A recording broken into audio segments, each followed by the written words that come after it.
Dans un instant, vous avez rendez-vous avec l'entreprise et l'actualité économique, analysée pour vous par Alain Veller et Nicolas Bétou.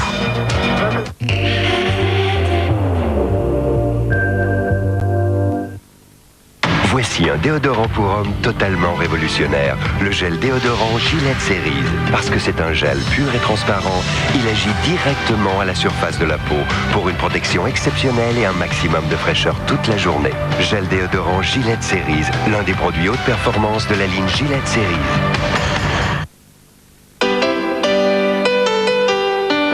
On a tous des amis et on a envie de les appeler souvent. Primalist, c'est une réduction de 15% sur vos 3 numéros préférés en France pour 15 francs par mois. Primalist, dans votre agence France Télécom.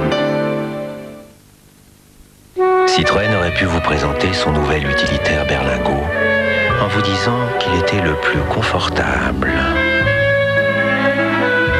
le plus beau, le plus spacieux ou le plus pratique. Mais en dotant berlingot d'une structure monobloc, Citroën vous présente le premier utilitaire ou la marchandise la plus précieuse. C'est vous. Citroën Berlingot. Vous n'imaginez pas tout ce que Citroën peut faire pour vous. L'Euro 96 en vidéo. Des joueurs d'exception pour une équipe de rêve. Euro 96 en vidéo, la sélection des plus beaux buts. Euro 96, le parcours du champion. 3 cassettes vidéo, le meilleur de l'Euro pour le meilleur du foot avec Europe 1. Gillette vous invite à découvrir son déodorant pour homme haute protection. Le déodorant Gillette Series. Une protection efficace pour une sensation de fraîcheur toute la journée.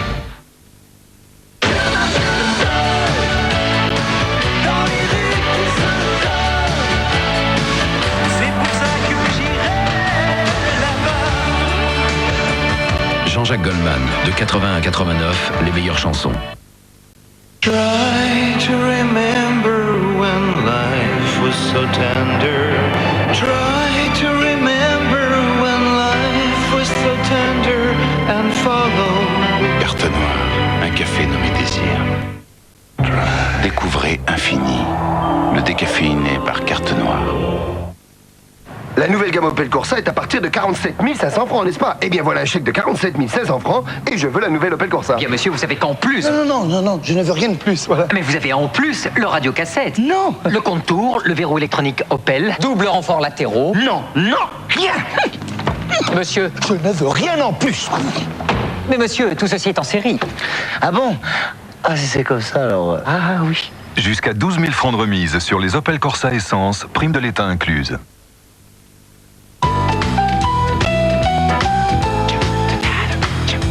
Le nouveau papier toilette Lotus, c'est d'une douceur extrême, grâce à sa toute nouvelle texture. Une douceur qui ne l'empêche pas d'être aussi très résistant. Nouveau papier toilette Lotus, il y a toujours une nouvelle raison de préférer Lotus. Souvenez-vous, ils ont fait les années 80.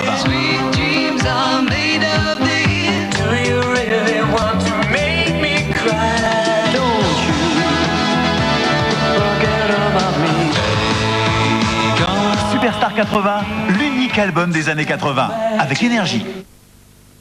La nouvelle mèche active 2 en 1 d'Airwick agit avec une double efficacité.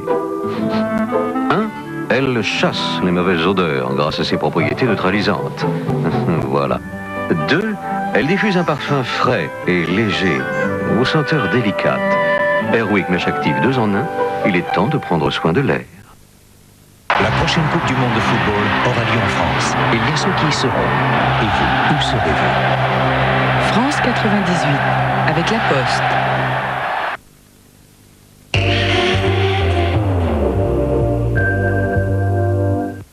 Bueno, je suis inquiet. Je ne sais pas de quelle manière ta sœur est arrivée dans cette galère. Attends, tu crois tout de même pas que Myriam... Elle complice? Tu la connais. Elle a pu se laisser manipuler. Oh, la fille d'un commissaire. Ben, justement. Bon, il faut en avoir le cœur net. Vous avez demandé un cordier? Ne quittez pas. On vous envoie toute la famille, jeudi à 20h50, sur TF1. Tu Tu disais que tu voulais être mon père. Durant 2 années, 52 sur la Une a traqué les réseaux pédophiles en Asie et dans toute l'Europe. Une enquête sans précédent qui a permis des arrestations et le démantèlement de certaines filières. Un document capital et exclusif sur le plus inavouable des trafics. 52 sur la Une, mercredi 22h45 sur TF1.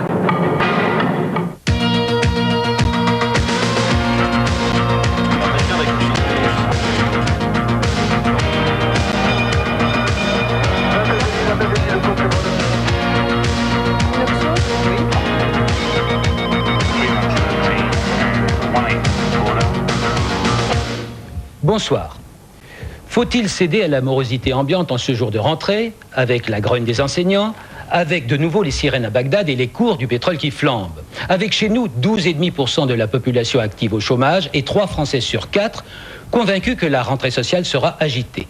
Et pourtant, Chirac a raison d'affirmer que tout ne va pas si mal. Déjà avant l'été, les ventes de logements neufs ont progressé. C'est, espérons-le, un signe avant-coureur de la reprise.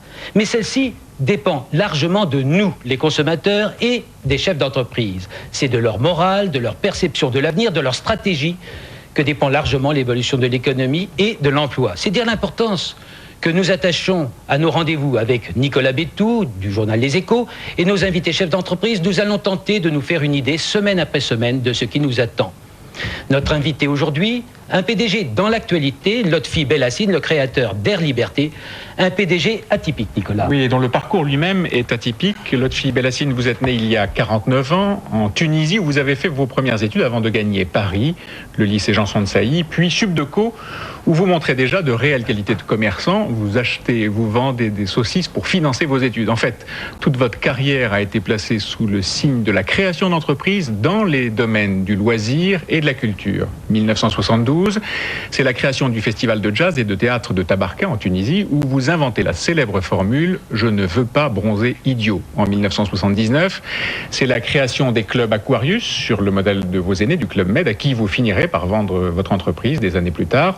Dans l'intervalle, vous aurez créé une compagnie aérienne, Air Liberté, qui est désormais rapprochée d'une autre compagnie privée, AOM, Air Outre-mer. Et justement, dans cette structure, Lotfi Belassine, vous allez probablement avoir à partager un peu votre pouvoir avec le patron actuel d'AOM. Ça veut dire que, probablement pour la première fois de votre carrière professionnelle, vous n'êtes pas sûr d'être votre propre patron. Comment est-ce que vous vivez ça? Le problème ne se pose pas du tout dans ces termes-là. Le plus important, c'est de constituer un ensemble. Qui dirigera cet ensemble est un point secondaire. C'est aux administrateurs, aux actionnaires des deux entités de décider. Ça veut dire que vous êtes prêt à vous effacer ou à faire une coprésidence avec votre homologue d'AOM? Je peux vous assurer d'une chose, c'est qu'il n'y aura pas de problème de personne entre Alexandre Couvillère et moi. Nous nous connaissons depuis longtemps, nous ne sommes pas des amis de 30 ans, mais il n'y a jamais eu de problème entre nous et il n'y en aura pas à cette occasion non plus. En tout cas, aujourd'hui, vous avez tout lieu d'avoir le sourire. Votre compagnie vient d'être plébiscitée par les Français comme la plus sympa. Oui, on a été désigné par un sondage pour le journal de l'Expansion comme la compagnie préférée des Français. C'est toujours flatteur d'être premier. Je crois que les gens nous aiment bien parce qu'on les aime bien, et je crois qu'ils nous aiment bien parce que nous nous sommes battus pour la liberté du ciel et pour l'amélioration du service et pour une amélioration des prix en leur faveur. Donc il y a un facteur de reconnaissance et nous sommes reconnaissants de la reconnaissance des gens. Nous allons voir comment et pourquoi dans un instant, mais d'abord la présentation de votre société par Brigitte Garambois. Lotfi Belassine crée Air Liberté en 1987 pour transporter les clients de ses clubs Aquarius. Mais très vite, c'est au monopole d'Air France qu'il s'attaque, pas moins, avec une arme redoutable, les prix.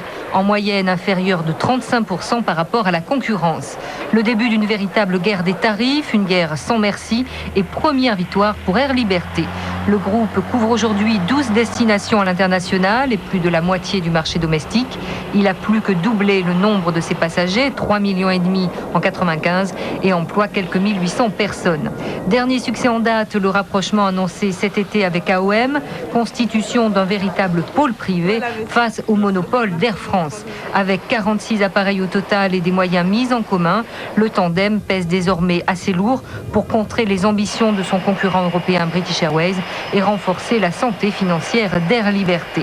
Car la compagnie détenue à 33% par le groupe Rivaud perd à nouveau de l'argent après avoir été bénéficiaire en 95. Qu'importe, son président maintient ses objectifs, détenir d'ici l'an prochain 20% du marché national, développer son activité de fret et concrétiser son alliance avec AOM par un véritable mariage, être prêt surtout pour la grande libéralisation du ciel français en avril 97. Votre rapprochement avec AOM a fait couler beaucoup d'encre, a fait hurler le personnel de cette compagnie, concurrente de la vôtre, mais avec laquelle vous entretenez donc des liens. Est-ce que c'est beaucoup de bruit pour rien? Est-ce qu'il risque d'y avoir des licenciements, comme le craint le personnel? Et est-ce que finalement vous allez aboutir à une fusion? Les craintes sont légitimes. Je peux rassurer les salariés d'AOM. La croissance du trafic est telle qu'un rapprochement ne nécessite pas du tout de licenciement parce qu'il y a un développement suffisant, justement. Il a également été dit que ce rapprochement est lié à vos difficultés financières. Vous avez ouvert beaucoup de lignes, mais vous perdez de l'argent. Nous avons investi beaucoup d'argent. On dit souvent de gens qui ont perdu de l'argent, ça dépend. On n'a pas perdu de l'argent au casino, on a ouvert 11 lignes. Oui, quand je dis que vous perdez de l'argent, vous avez ouvert vos lignes, mais on dit que le coefficient d'occupation n'est pas suffisant, 66% je crois, ou 63% même, et que pour chaque siège vendu, vous perdez de l'argent parce que les tarifs sont trop bas en raison de la concurrence avec le groupe Air France.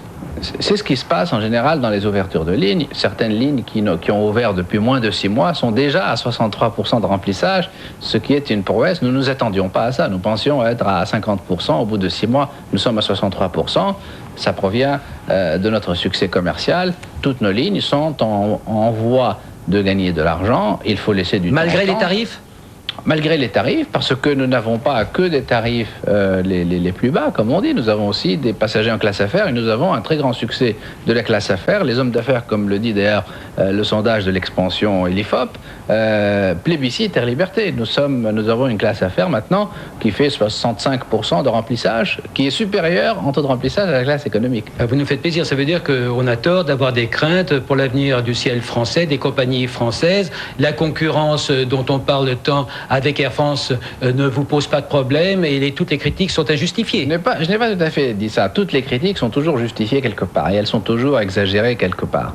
En ce qui nous concerne, il y a une vraie concurrence et il y a une distorsion de concurrence, c'est-à-dire que le groupe Air France dispose des moyens de l'État, c'est-à-dire une priorité dans un certain nombre d'autorisations, de créneaux, etc. Et surtout 20 milliards de francs qui sont un élément de distorsion de concurrence extraordinaire et il faudra régler ce problème. Il ne faudra pas que le contribuable soit de nouveau appelé à la rescousse et il faut qu'Air France soit gérée comme une entreprise privée, donc qu'elle cesse de recevoir. C'est ce qu'ils font. Là, ils vont vous ouvrir dans quelques jours des navettes avec les principales destinations payantes, celles qui reçoivent le plus de passagers.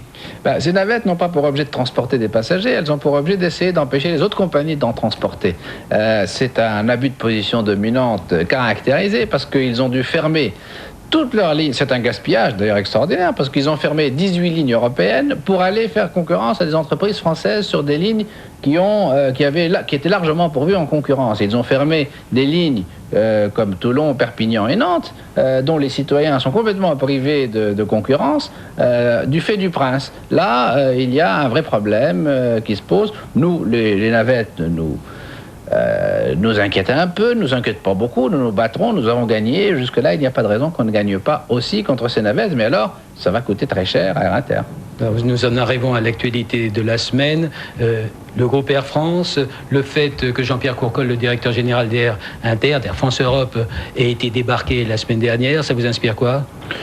C'est toujours triste de voir quelqu'un partir en n'ayant pas terminé sa tâche. Il avait commencé une tâche européenne, 18 lignes ouvertes, 18 lignes fermées. Fallait tuer les autres entreprises, il n'y est pas arrivé. Il avait déclaré qu'il allait le faire, il ne l'a pas fait. Bon, maintenant, c'est triste de voir quelqu'un ne pas terminer sa tâche. J'aurais aimé mieux le connaître et que nous soyons un peu plus amis. Au-delà de l'homme. Au-delà de l'homme, le fait que maintenant on ait un groupe Air France avec une fusion entre deux compagnies. Ça, je crois que c'est une bonne chose. Je crois que c'est une bonne chose. Ça s'imposait que le groupe Air France devienne un groupe. On va voir maintenant comment va être gérée la fusion entre les deux compagnies, mais elle me semble tout de même rationnelle. Alors Nicolas, je pense qu'il ne faut pas seulement parler du groupe Air France, il y a nombre d'entreprises publiques qui aujourd'hui sont destinées à être remodelées. Oui, avec deux très grands rendez-vous dans les prochaines semaines et les mois qui viennent. La privatisation de Framatome d'abord et celle de Thomson ensuite, le nucléaire donc et les armements.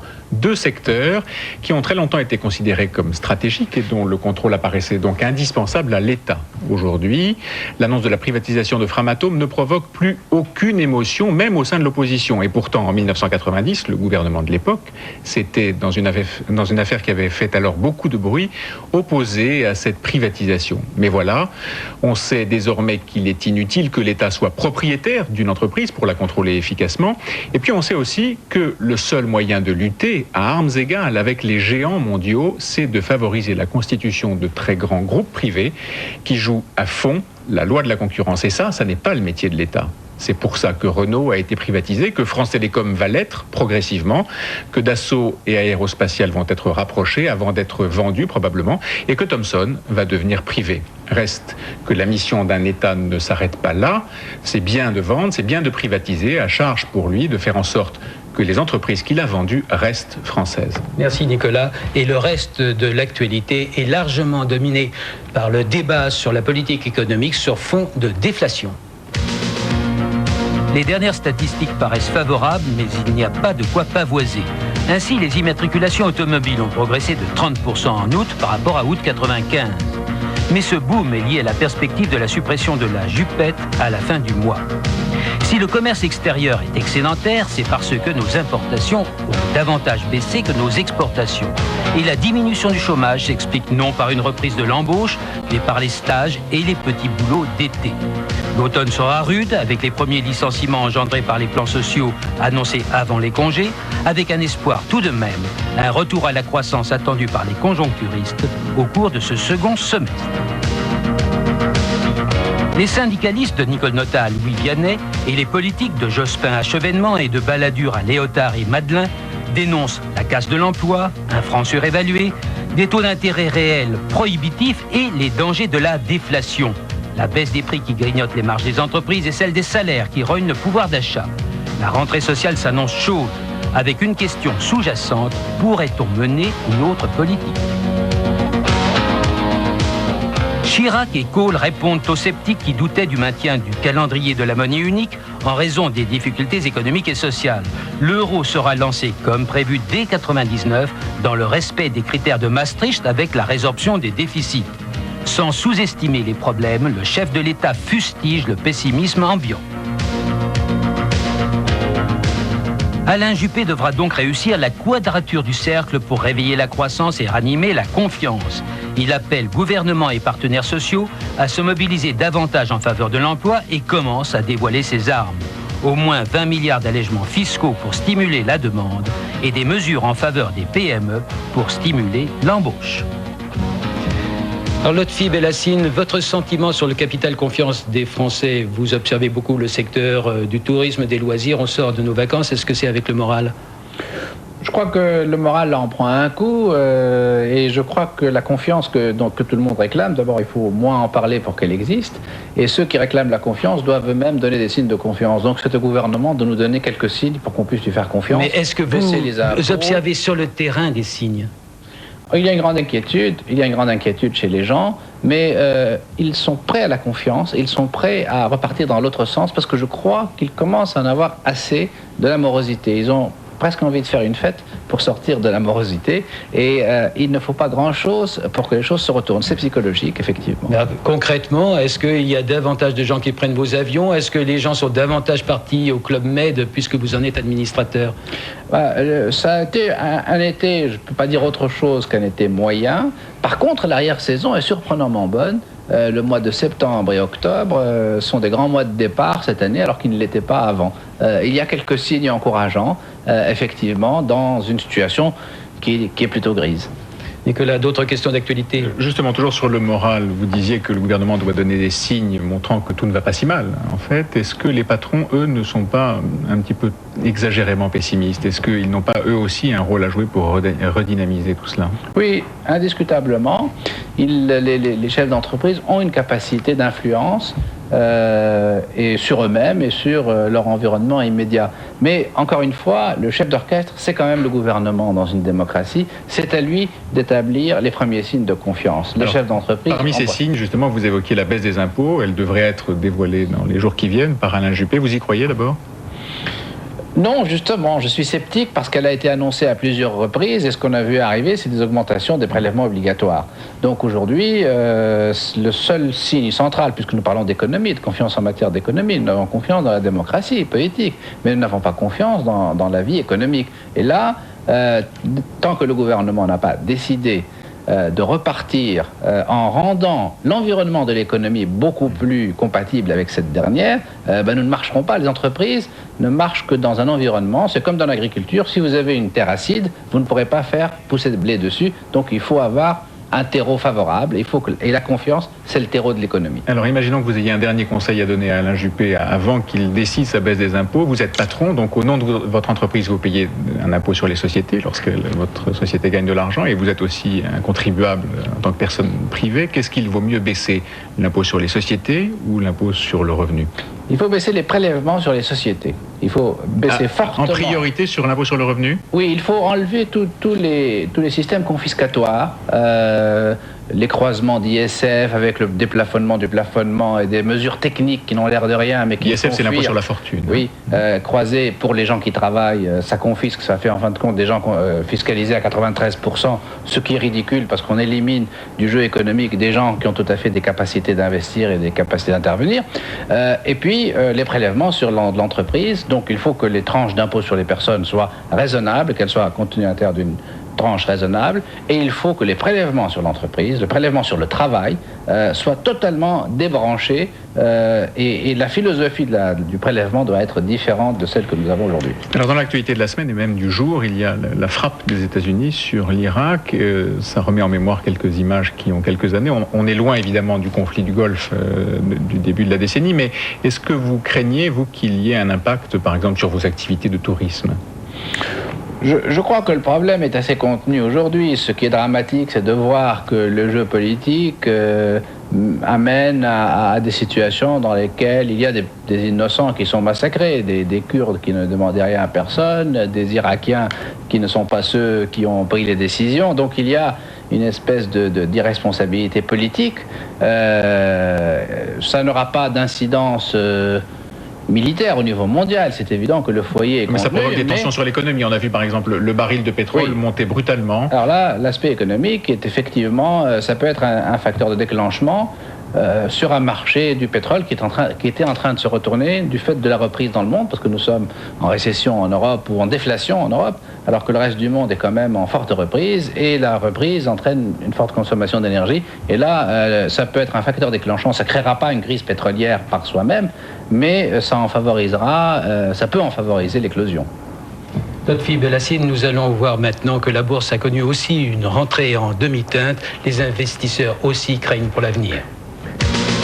La baisse des taux directeurs français et allemands fin août n'a donné qu'un répit à la bourse de Paris. Par rapport à il y a un an, le CAC 40 gagne 1,40%, mais sur une semaine, il vient de reperdre 2,30% à 1971 points. Les nouvelles des entreprises. La Caisse des dépôts lance son projet d'OPA sur le crédit foncier à 70 francs l'action, 1 franc de plus que le dernier cours coté fin août. Cela soulève un tollé chez les actionnaires minoritaires, d'autant que le crédit foncier a dégagé des bénéfices au premier semestre. Matra change de stratégie et renonce à de grandes alliances européennes pour la reprise de Thomson. Lagardère perd 8% en une semaine à 117 francs ce mardi. La prochaine fusion de Framatome avec Jacques Alstom fait perdre 3,5% en une semaine au groupe Alstom à 388 francs. Manifestement, les investisseurs préfèrent être du côté des achetés que des acheteurs. Thomson CSF gagne 7% à 148 francs ce mardi. Un pari sur une sortie en espèces pour les minoritaires. Davantage de visiteurs en basse saison et selon son président des bénéfices cette année, Euro Disney gagne 1% à 11,95, 8% de mieux sur le début de l'année. Lotfi Belassine, vous n'êtes pas coté en bourse, pas encore ? Pas encore. Vous pensez que ça arrivera un jour ?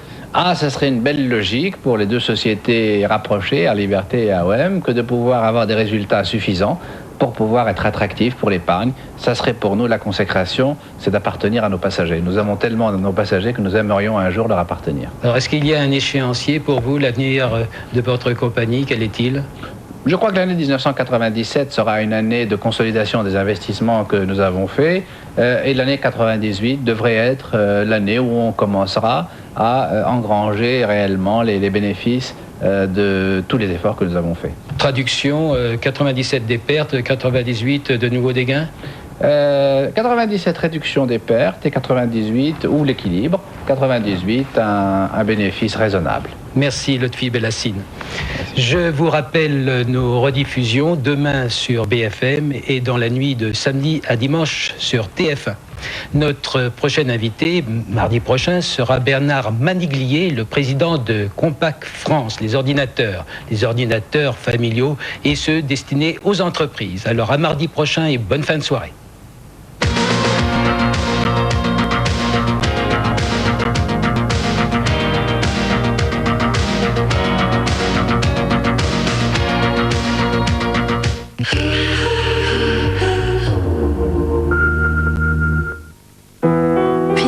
De Nestlé, des nouvelles céréales au blé complet pour un petit déjeuner généreux en vitamines, en minéraux et mince en calories.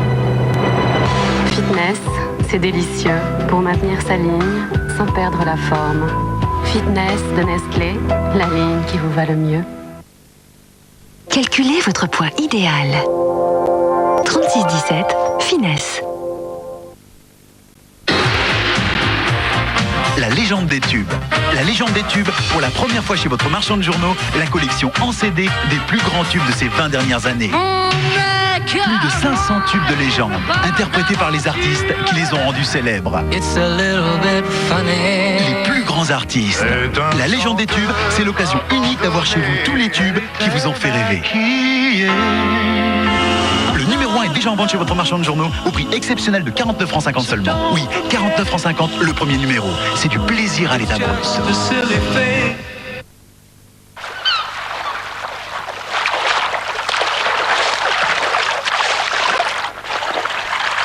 Solitaire, c'est 12 cases à gratter. Ouais. Donc, 12 chances de gagner. Ouais. Alors forcément, ça finit toujours par savoir. Ouais.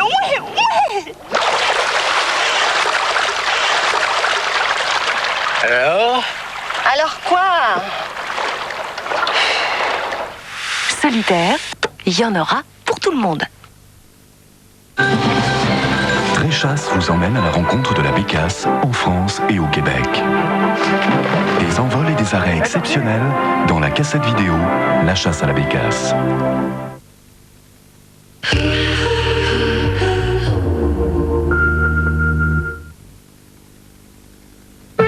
Avec le concours de Téléstar. Avis à la population, mercredi, le nouveau cirque des grosses têtes installe son chapiteau.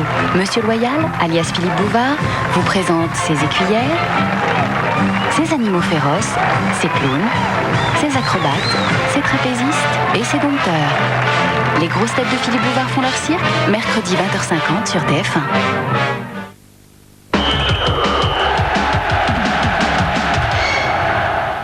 Bonsoir à tous, heureux de vous retrouver pour ce 5e Formule Foot de la saison. Un Formule Foot très intéressant car le leader du championnat, le Racing Club de Lens, toujours invaincu, se déplaçait ce soir à Monaco au stade Louis II.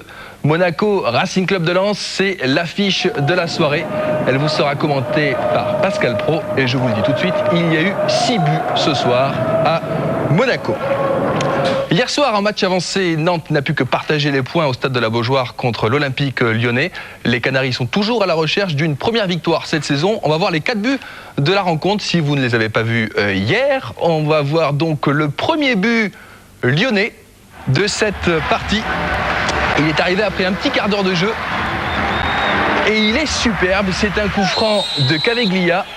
Regardez ce chef-d'œuvre du droit, lucarne opposée, Dominique Casagrande est battu, il ne peut strictement rien faire, pleine lucarne, 1-0 donc pour Lyon à la suite de ce superbe coup franc de Caveglia. 43e minute, une réaction nantaise avec ce coup franc de Gourvenec et Endoram de la tête remet Nantes sur le droit chemin Un partout donc entre Nantes et Lyon au stade de la Beaujoire. Et bing, là il ne faut pas être à la place du poteau. Car il est costaud, Almeta, on voit la superbe tête de Endoram qui égalise donc. En deuxième période, une action lyonnaise avec un renvoi de Carotti. Tir de 2 places, bing, en 2 bandes, le ballon est au fond des filets. C'est du billard, 2-1 pour Lyon et superbe frappe de 2 places. Poteau gauche, poteau droit et finalement le ballon qui vient mourir au fond des filets. 2-1 pour Lyon. Regardez cette action lyonnaise, elle est superbe. Les hommes de Guy Stéphane font tourner le ballon. À l'arrivée, il y a Florian Maurice, un superbe retourné qui passe à quelques centimètres des buts de Catagrande. Une balle de 3-1 pour Florian Maurice qui malheureusement quelques minutes plus tard à la suite de cette action va se blesser. Une terrible blessure pour le nouvel international puisqu'il souffre d'une rupture du tendon d'Achille. Il sera absent des terrains pendant au moins 6 mois. Il sera opéré jeudi par le professeur Moyen. En fin de rencontre, Jafet Endoram va égaliser pour le Football Club de Nantes. Score final donc 2 partout entre Nantes et Lyon. Un bon point pour Lyon tout de même. On va rester au bord de l'Atlantique pour s'intéresser aux Girondins de Bordeaux. Ce soir, Bordeaux accueillait Bastia. Le club corse est en plein boom puisque les Corses sont 3e. On va retrouver au Parc Lescure le plus bordelais de la rédaction, à savoir Vincent Hardy. Bordeaux en bleu marine accueille Bastia, duel donc entre 2 formations invaincues depuis le début de ce championnat. C'est parti avec un premier ballon pour les Girondins avec Geoffrey Toys sur la droite, centre pour Papin. Heureusement pour Bastia, Maroselli met en corner. Réaction des Corses avec Laurent là-bas sur la gauche qui déborde et qui va pouvoir centrer. Drobniak met ce ballon au-dessus. Ballon a priori facile, heureusement Domoro pour les Bordelais était bien revenu et a gêné sans doute l'avant-centre Bastier. Bordeaux maintenant avec Biagio, on joue la 16e minute, centre de Biagio, tête de Papin et but. 2e but depuis l'ouverture du championnat pour Jean-Pierre Papin. Cette fois, il ne s'agit pas d'un pied de nez, mais d'une tête d'un joli coup de boule. Pied de nez, allusion au match de Metz lors de la 2e journée où JPP avait marqué en déviant du bout du nez une frappe de Mikou. Bordeaux domine cette première période avec une tête de bas bien captée par Pifto. Bas encore, il a centré pour Biagio qui s'est bien élevé mais qui a peut-être tout simplement sauté un petit peu trop tôt. Domoro maintenant avec Mikou, capitaine des Girondins ce soir en l'absence de Patrick Colter suspendu. Mikou qui s'enfonce, centre-tir qui a bien failli surprendre Pifto. 38e minute, coup franc de Gralach détourné par un joueur Bastier. Ça passe de peu à côté. La dernière action de la première période sera bastiaise. 41e minute.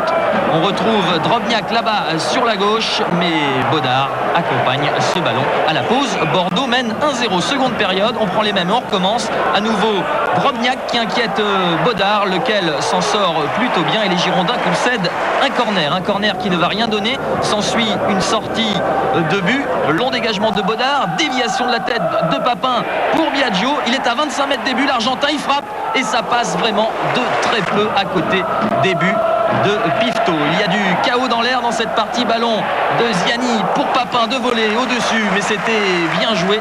Prise de risque maximale chez JPP. Corner maintenant pour les Girondins, mal dégagé par la défense bastiaise. Ziani à 20 mètres qui envoie une mine. Superbe 2e but des Girondins et 1er but pour l'ancien Rennais sous ses nouvelles couleurs. Superbe but du petit meneur de jeu bordelais, petit par la taille mais grand par le talent. Domoro maintenant a intercepté, il s'appuie sur Pavon, il poursuit, ou plutôt Biagio, il poursuit Domoro, il est parti de son propre camp et il va se présenter seul devant Pifto, lequel a le dernier mot. Dommage, il n'y avait pas Papin démarqué au centre. 64e minute, réduction du score pour les Bastiers à la suite de ce coup franc de Moravchik dévié par Laurent. Il reste 25 minutes et Bordeaux mène 2-1. Mikou talonnade, c'est bien joué. Ziani qui ajuste et qui lance Papin qui va se retrouver seul devant Pifto. 3-1 pour Bordeaux et 2e but de JPP dans cette soirée. Superbe Jean-Pierre Papin qui en est à 3 buts depuis le début du championnat et depuis le début de sa carrière en championnat de France. Tenez-vous bien, c'est son 137e but en 220 rencontres. Chapeau JPP. Bordeaux se sent des ailes à l'image de Bas qui déborde côté gauche. Il est déséquilibré, mais il réussit à tenir debout. Ballon pour Lenvaille, juste entrée en jeu qui passe à côté. On approche de la fin de cette partie. La dernière occasion sera girondine avec ce ballon de Pavon pour Papin, bien renvoyé par Pifto. Bordeaux s'impose, Bastia perd pour la première fois. On se croirait revenu 6 ans en arrière. JPP remarque, il avait déjà marqué, mais là c'est début franc. C'est vrai qu'aujourd'hui ça fait 2 buts, ça fait surtout 3 points. Je crois qu'on cherchait depuis 4 matchs cette victoire. Cette semaine on s'est bien préparé, tout le groupe a essayé de faire beaucoup d'efforts. Et ce soir on est récompensé. Je crois qu'avec ce public derrière nous pendant tout le match, c'est génial. Et Jean-Pierre Papin qui marque, quelle sensation. C'est habituel, mais de remarquer comme ça dans le championnat, en plus devant son public. Disons que c'est un peu une revanche sur les 2 années passées. Je crois qu'il y avait beaucoup de malchance. À force de travail, de courage, je suis revenu et quand j'ai un public derrière qui me pousse comme ça, ça me donne des ailes. Aujourd'hui, j'étais content. Comment vous vous sentez là, physiquement, ça va de mieux en mieux? Fatigué, mais très bien. Je crois que le fait de marquer des buts, ça donne du moral, ça donne du courage, on a envie de courir et je crois qu'avec cette équipe, on s'éclate. Donc les résultats vont suivre, je pense. Vous vous sentez expérimenté, vous êtes bousculé dans la surface, vous râlez pas, vous encouragez vos coéquipiers, vous faites profiter de votre expérience? Je crois qu'il y a beaucoup de choses que j'ai appris durant ces dernières années. Je crois que râler après un arbitre, ça n'a jamais rien rapporté. Ça, je m'en aperçois seulement maintenant. Et donc j'essaye de rien dire, c'est quelquefois difficile. Mais je crois que j'arrive à canaliser un peu plus mon énergie et c'est d'autant mieux pour l'équipe. Dernière question, sur une base 100, à combien vous situez votre forme actuelle? Je sais pas, pour l'instant je suis revenu physiquement à mon niveau. Maintenant je crois qu'en travaillant techniquement ça va revenir encore mieux et pourquoi pas encore quelques buts comme ça d'ici la fin d'année. Ça marche bien avec Bordeaux. Hein. Merci. Jean-Pierre. C'est l'un des rayons de soleil de ce championnat. Auxerre possède le même nombre de points que Bastia, mais Auxerre possède surtout la meilleure défense du championnat, tout comme le PSG, puisque Lionel Charbonnier et Bernard Lama n'ont toujours pas encaissé de but. Ce soir, Lionel Charbonnier et la GIA se déplacer en Alsace pour affronter le Racing Club de Strasbourg sous les yeux de Martin Zara. 15 000 spectateurs à la Méno, la venue du champion de France n'a pas fait recette. Les précédentes sorties du Racing n'ont pas convaincu le public alsacien. Un début de rencontre décevant à noter dans la première minute. Suite à ce centre de Diomède, une reprise un peu faible de Marley pour Auxerre. Occasion similaire pour Strasbourg, 2 minutes plus tard. Le centre vient cette fois de la droite. Il est de Collet et la reprise de Rodriguez. Un timide début de rencontre jusqu'à la 20e minute. On retrouve Rodriguez dans la surface auxerroise qui décale bien Collet sur la droite. Centre de l'ancien niçois pour un but d'Opkara. Premier but encaissé cette saison par Charbonnier, fin de série. Et premier but en championnat de Godwin Opkara, le Nigérian venu de Belgique.